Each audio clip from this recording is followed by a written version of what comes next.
we took an 8-day river cruise on board Riviera Travel's Geoffrey Chaucer. This was our first real river cruise experience, and if we're honest, we were a little bit apprehensive. Would the ship be too small after cruising on much larger cruise lines? Would the slower pace of the river cruise mean that we were a little bit bored? Were we too young, considering the demographic for a river cruise is much older? All of these things we were a little bit concerned about. But then Riviera Travel invited us on a river cruise, and this was the perfect opportunity to see how we would get on. The itinerary that we chose was the Gastronomy of Switzerland and the Rhine, so this was a river cruise with a foodie twist. We cruised from Basel to Cologne on board Riviera Travel's Geoffrey Chaucer. Yeah, lots of things we enjoy about ocean cruising are scaled back on a river cruise. So much less entertainment, much less choice for dining, and of course, much less space. And here's our honest review of how our first real river cruise experience went. Hi, if you're new to our channel, we are Tom and Dom Travel, and we release a new cruise and travel related video every single week. So if you haven't done so already, make sure you hit that subscribe button and don't forget to give this video a like. At this point in the video, for full transparency, we would like to mention that we were invited on board by Riviera Travel to experience the Gastronomy of Switzerland and the Rhine itinerary. However, they have had no editorial input into this video, and as always, our thoughts and our opinions are our own. Now let's start off right from the very beginning and talk about travel day.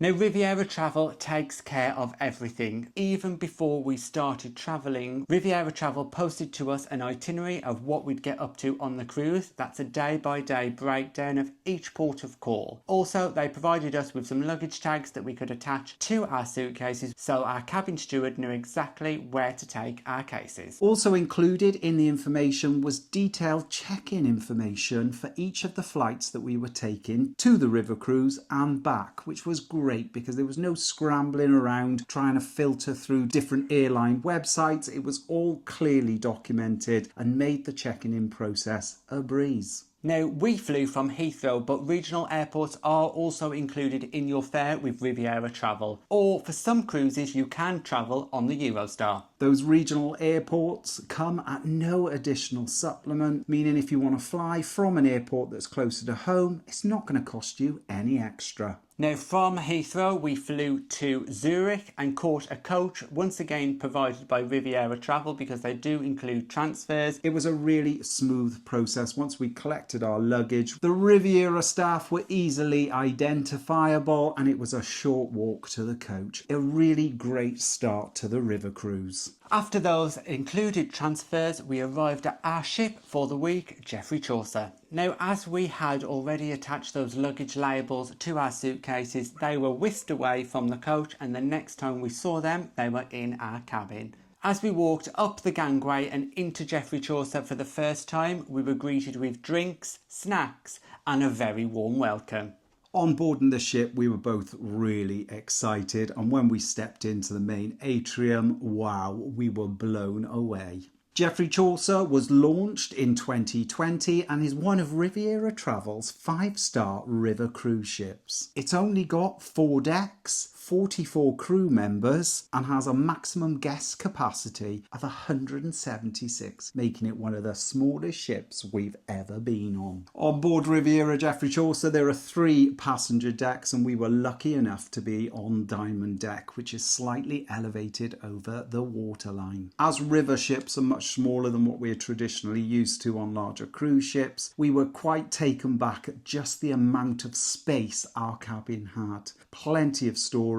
The bathroom was nice, light and airy, and you could move around easily. It was a really good use of space. Riviera Travel also provide free of charge reusable water bottles in your cabin, and also there were whisper devices. Now you use these for all of the excursions so you can hear your tour guides when you're out and about exploring. The highlight of the cabin had to be those French balcony doors. Yes, they opened right out, giving you fantastic views over the riverbank. It was an enjoyable experience to wake up each morning while sailing, open the French windows and just watch the world go by. If you want to see an in-depth cabin tour, we have that already on our channel, so go and take a look. I'll pop a link on screen and in the description. On board a Riviera Travel river ship, everything is within a few steps. The atrium is the heart of the ship, and that's where you'll find reception. Then right opposite reception you'll find a small cute little shop that sells lots of different souvenirs and does tempt you to make a purchase or two. Plus, located here in the atrium, there is the excursion desk. Make sure you go here each and every day to sign up to the excursions that you want to go on. Now, excursions aren't compulsory, but we would definitely recommend doing as many as you can. In the main atrium, they've also got a small little library section with books for passengers to use, some board games. There's also an information point which details all of the information about your river cruise and the ports that you're visiting. And plus, there's also a lift that services the internal decks for anybody with accessibility issues. It is important to point out when talking about accessibility that lift doesn't go up to the Sundeck, so there are a certain amount of steps that you would need to be able to climb if you did want to reach the Sundeck. Now, don't forget that 24-hour tea and coffee station that does come with cookies or biscuits. That is there available to use any time of the day, and we definitely made use of that. Leading off the atrium is one of the most popular venues on the ship, and that's the lounge. Now, the lounge is the main entertainment area of the ship. It's got some lovely seating, there's a bar and also some outdoor space as well. This is a great spot for a pre or post dinner drink and just being able to chat to your fellow passengers about everything that happened during the day was a great experience. Located directly underneath the lounge is the main restaurant. This is where you'll head for breakfast, lunch and dinner. Now, most tables in the restaurant are shared, meaning it's a great way to make new friends and meet some of your fellow passengers. For breakfast, lunch and dinner on board, it's open seating, so as long as the restaurant's open, you can just turn up and dine when you like. Now, the main dining room is not the only place to eat on board. Head right to the back of the ship. At the aft, you'll find the bistro. The bistro is a small, intimate venue that is open for lunch and dinner. However, you do need to pre-book this restaurant. There's a different menu to that of the main dining room for both lunch and dinner, and it's just a nice little spot with some great aft views. Heading downstairs from the atrium, the first thing you'll come across is a small room that is actually the onboard treatment room. Now, there is no full spa here on Geoffrey Chaucer, but there is an onboard therapist who can do a variety of treatments. And if you wanted to have a quick trim while you're on board or a fantastic blow dry, why not head to the salon? That is also located down on deck 1. You can book these when you're on board by going to reception. We found the prices to be very reasonable. Now, right next door to the treatment room, there is an onboard gym. Now, don't be expecting a huge amount of facilities, but for those fitness enthusiasts, there'll be just enough here to keep you going. The gym is completely free to use, and for the size of the ship, it is a pretty impressive space. The facilities on board make good use of the space available, and the fact that they can offer all of these services on such a small ship is just fantastic. Now we've explored the bottom of the ship, let's head right up to the top and onto the Sundeck. As we were sailing on a European Rhine cruise, we weren't anticipating the weather to be that warm. However, we were so wrong, and we spent a fair amount of time up on the Sundeck.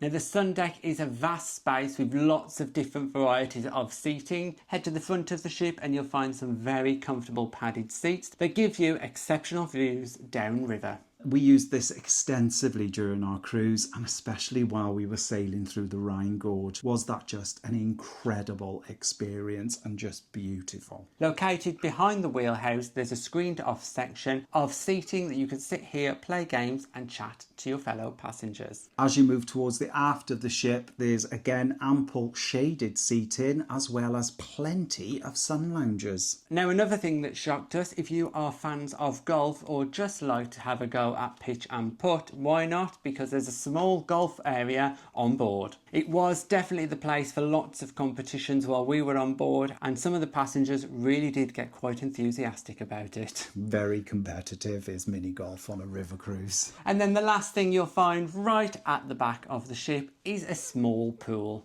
Now don't be expecting to do any laps, it's just a place to cool off. We were not anticipating making use of this small little splash pool, but the weather was so warm and it was just a great little addition to the ship. Now one negative thing about sitting up on the Sundeck is if you're passing through those locks, be aware that you may get wet. Yes, there is no cover sometimes and you can get a good shower as we experienced. But hey, that's all part of river cruising and I'd do it again because it was just so much fun. Overall, the facilities, the ship, the design, the decor, it did give us luxury feels, and there was so much space if you wanted a quiet moment to sit back and relax, but equally some really great entertainment venues where you could sit, chat and be social. Now this wouldn't be a Tom and Dom review if we didn't talk about the food. We can quite honestly say that on board Riviera's Geoffrey Chaucer, we had some of the best food we've ever had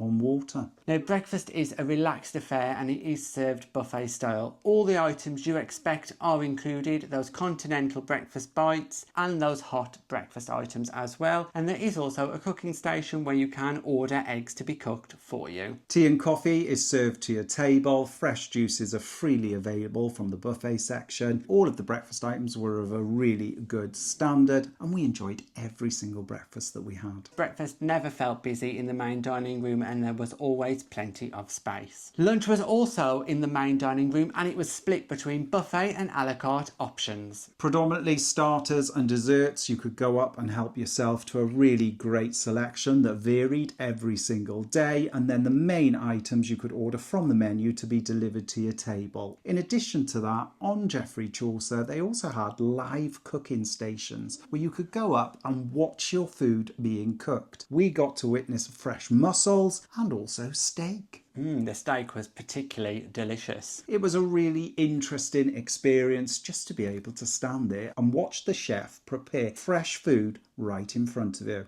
And of course, dinner was a spectacular affair and it did impress us every single night. It was often a 4 or 5 course menu and it was always beautifully presented. The food choice was always good. We always found a great selection to order from because the menus were nice and varied. It changed daily, and what I really appreciated was during evening meal on the menu there was always a local speciality. So depending on where we docked for the evening, there would always be some type of locally sourced dish available. The highlight of all the food on board had to be the captain's dinner. Tables were decorated beautifully with a little shirt with a bow tie, and the food that came out was of a very, very high standard. As we said earlier, the main dining room is not the only place to eat, and we tested out the Riverview kitchen, which is the bistro at the after the ship, for both lunch and dinner. During lunch there was classic fish and chips, beef, burgers, pizzas available, all freshly prepared and of a really good quality. And then for dinner we chose to try the steaks, and once again they were exceptional. Here the kitchen is open plan and you can see the chef preparing each and every meal in a very intimate setting because, as Dom said earlier, there is only a few tables here. We highly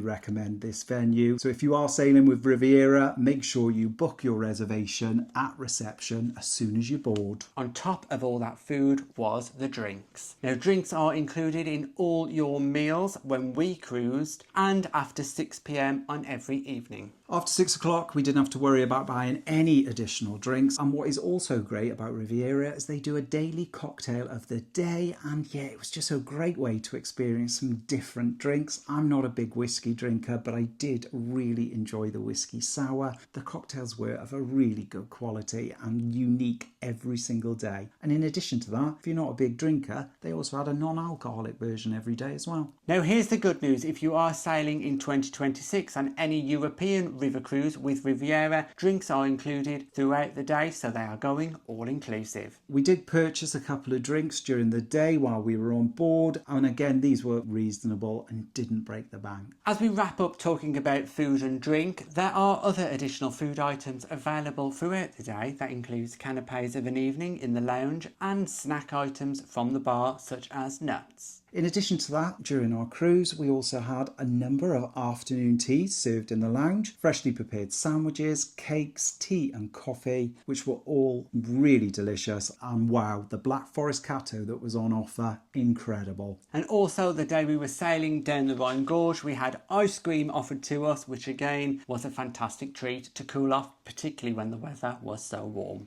The food for breakfast, lunch and dinner and the snacks were all of a really high quality. We really enjoyed all of the menu offerings on board and it was plentiful. Yes, there are no late night snacks apart from the cookies available at the 24-hour tea and coffee station, but because we ate so well during the restaurant opening hours, we didn't need anything later on. Well, now that's food wrapped up, let's talk about entertainment on board. As we previously mentioned, the main entertainment venue is the lounge. On board Riviera Travel Geoffrey Chaucer, there was the onboard musician and you could often find him playing during the day and during the evening. It was a really nice atmosphere that Arthur created. He played his guitar perfectly and we loved sitting there and watching him and enjoying the music that he played. When Arthur wasn't performing, Riviera Travel had also invited local performers on to entertain us. We had a Swiss violinist and then when we were in Germany, we had an umpa band. Yeah, that was really good fun. They had people up enjoying themselves. Everyone in the lounge enjoyed it. Now on the days when there wasn't a guest entertainer on board, the cruise director took over and did lots of different entertainment, but one of our favourite events was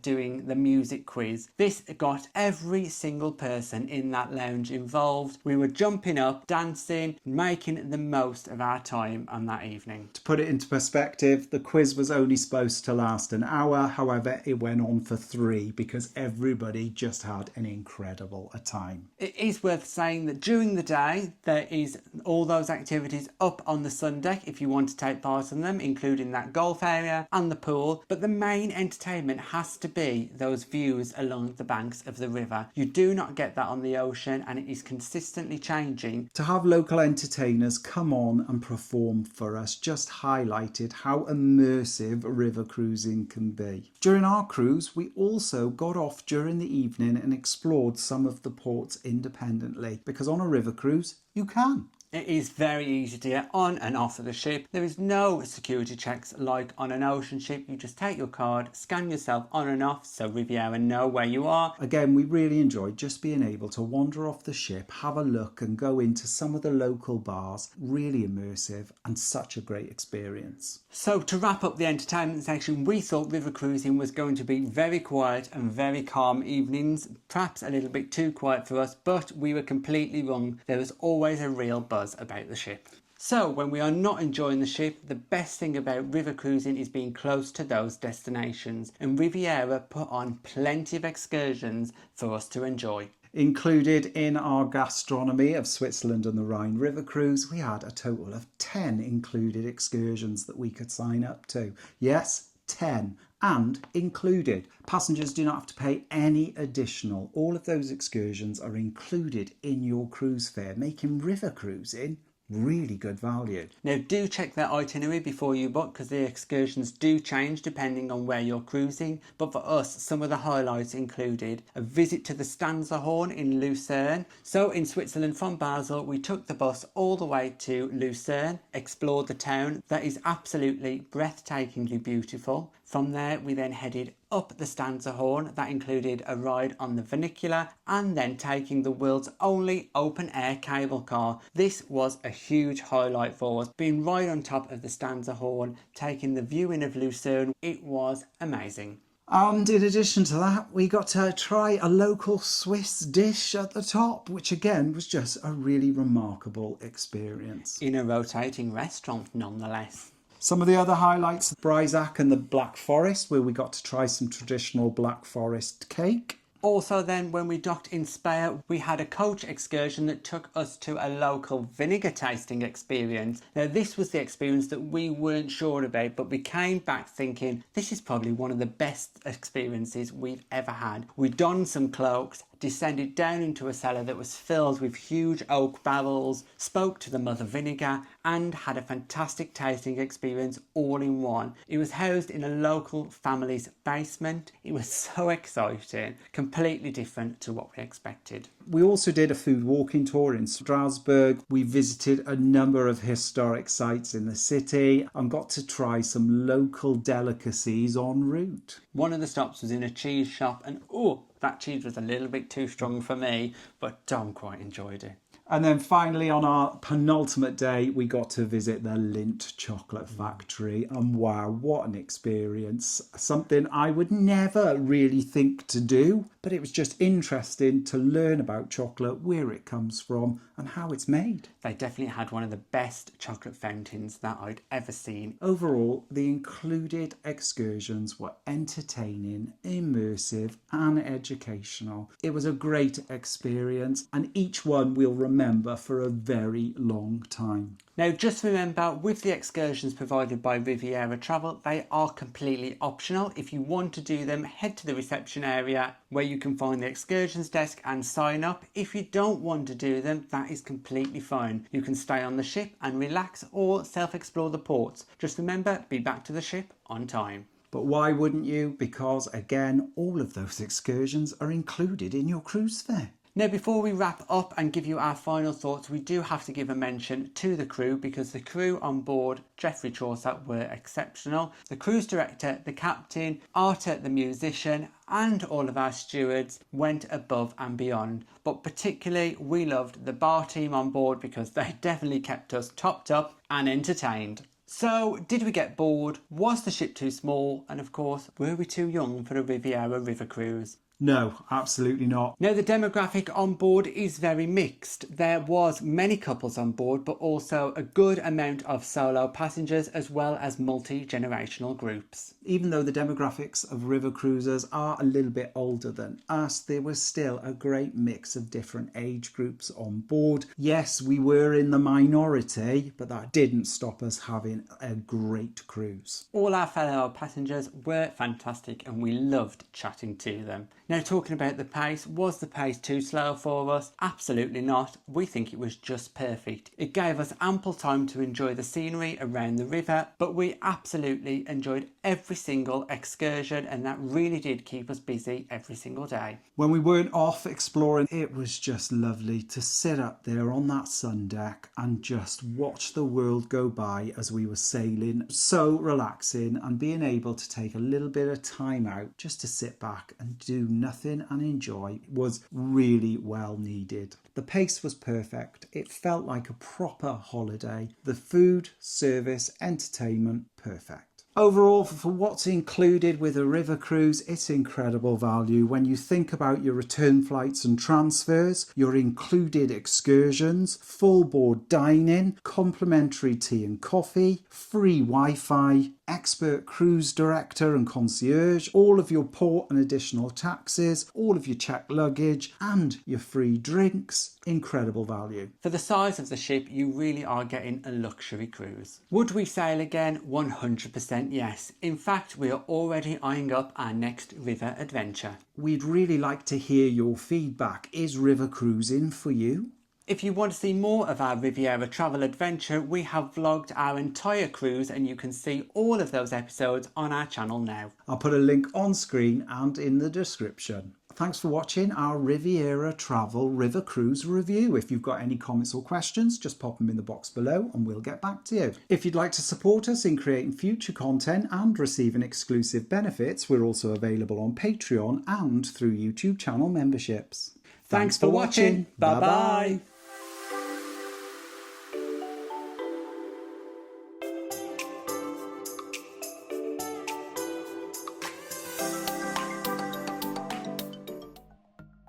Thanks for watching. We've got lots more content available on our YouTube channel, so press that subscribe button. If you're interested in receiving daily updates, we're available on most social media platforms. Just search for Tom and Dom Travel.